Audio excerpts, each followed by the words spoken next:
Thursday mga mare at parehong moving forward na sina ex-PBB housemates Anton Vinzon at Ray Victoria matapos ma-evict sa bahay ni Kuya. Sina Anton at Ray ang fourth set of evictees ng PBB Celebrity Collab Edition 2.0 at parehong nabigyan ng chance para sa wild card pero nabigo. Thankful sila sa overwhelming support sa outside world.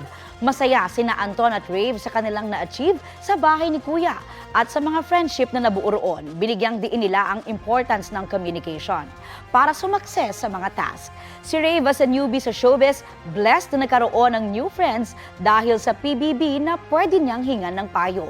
Proud naman si Anton na nakakasabay sa kanila si Rave at aminadong may natutuhan din kay Rave. Ibinahagi rin nila kung ano ang isa sa mga learning nila sa PBB journey.